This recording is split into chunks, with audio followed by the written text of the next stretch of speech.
Hello and welcome to part 2 of our Using the Scale Tool series. My name is Dr. Jeremy, and today I will walk you through how to do spatial scale. We're going to be using the content from the Unit 3 on World War I, and our objectives today is to learn how to analyze a historical event in terms of spatial scale. You may or may not have seen this already in your classes, and this is a skill that you can use in many different places, and you will see it throughout grade 10. But this is a great way to not only look at how a historical event impacts one location, but many locations. And not only a location, but also does it impact individuals or groups? So we are going to particularly pay attention to individuals, local communities and nations, regional impacts, and the global world impact. You may have this worksheet in front of you, or if you wish, you could pause and recreate this in your notebook. And we're going to look at how World War I affected individuals, the local community and nation, the regions, and the world. And we're going to look at many different types of documents in order to gather our evidence. Documents are not only text. Sometimes you may get images, sometimes you may get maps, or you may get charts. So today we're going to look at different kinds to gather our evidence. The first that we're going to look at is going to be an image called London Home Damaged by a German Air Raid. It is always important to look at everything given to you. We see that this is a primary source, and we have a context as well that tells us that this image portrays the remains of a London home after it had been damaged by a German airstrike during World War I. Some of the questions to always ask ourselves when we see an image: what do we see? And then we connect it to what we're learning. So how does it connect to World War I? And because we are looking for spatial scale, what does this image tell us about the spatial scale of World War I? We see in this image a destroyed home. We see a shell of a home, and it looks like even the home next to it might be damaged as well. And this connects to World War I because we know that there were airstrikes. We know that there was damage to neighborhoods. And what does this tell us about spatial scale? Well, the war was not only affecting soldiers. Civilians were impacted. Someone lived in this home, and this home is now destroyed. So I've already completed some of it for you. We see the destroyed home damaged by an airstrike. We know that London was severely damaged by German airstrikes during World War I, and we see that individuals were also impacted and suffered. And this is another example of total war, a concept that we've mentioned throughout this unit so far. Now let's look at another image. This image is called French Troopers in the Ruins of a Church. The context, this photograph was taken in 1918 as the Allied powers began forcing the Germans out of France and back to their homeland. So what do we see? We see a destroyed church, and we see soldiers aiming with their guns. So they are fighting in this destroyed church. This definitely connects to World War I because if World War I is a total war, battles are fought everywhere and not only on the battlefield. Now this church and the ruins of this church becomes a battlefield. This shows us spatial scale because villages and local communities were turned into battlegrounds during the war. There was no aspect untouched by this war.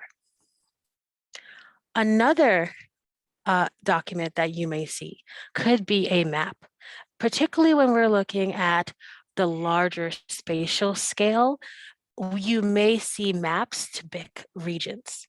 So for us, we're going to look at the battles of World War I.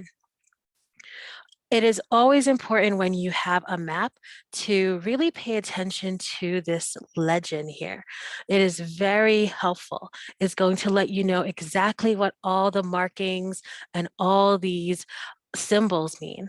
So always pay attention to the legend. So what do we see? In the legend, we see that certain colors mean allied powers or central powers or the neutral nations. We see that the stars mean that we can see major battles. We also can tell which arrows are the central power offensive or the allied offensives. We also can see the different fronts based on these dashes. So this map gives us a great deal of information. It connects to World War I because it's illustrating where a lot of our key battles were. Oh, and it tells us where our battlefronts were as well. And this tells us a great deal about spatial scale.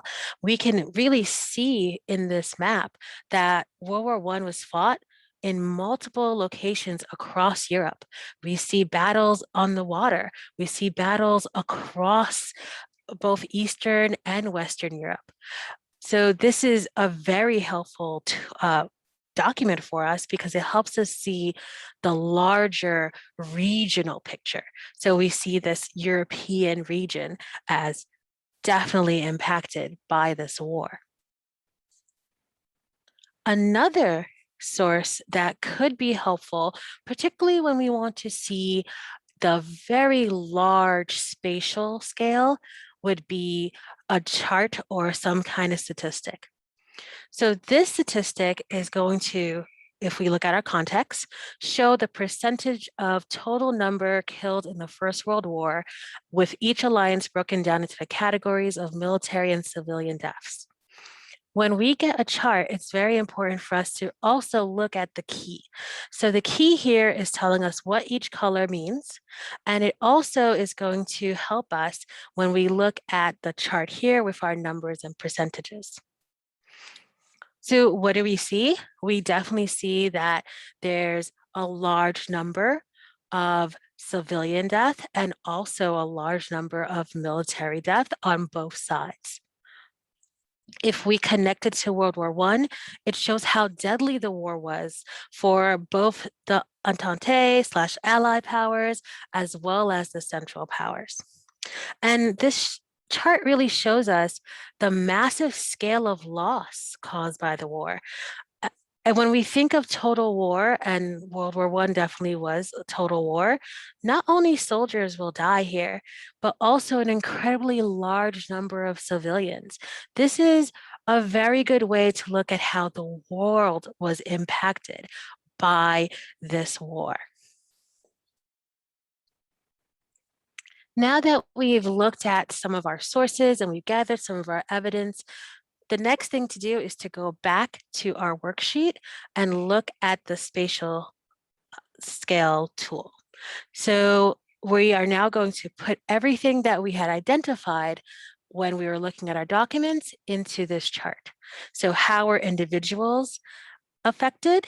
The war not only affect soldiers, but also civilians were directly impacted and suffered, as seen in London when the homes were destroyed by German airstrikes.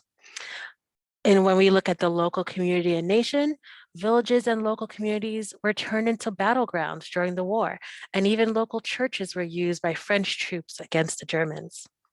When we look at a region, and for this one, we're looking at Europe, World War I was fought in multiple locations across Europe in the air, land, and over water. And then when we look at a global, the world, and how it was affected by World War I, there was a great deal of loss caused by the war on both sides. As a total war, not only soldiers died, but also an incredibly large number of civilians. I hope this was helpful for you to break down spatial scale. Our next video will look at temporal scale and how the World War I had consequences both immediate, short-term, and long-term. I'll see you next time.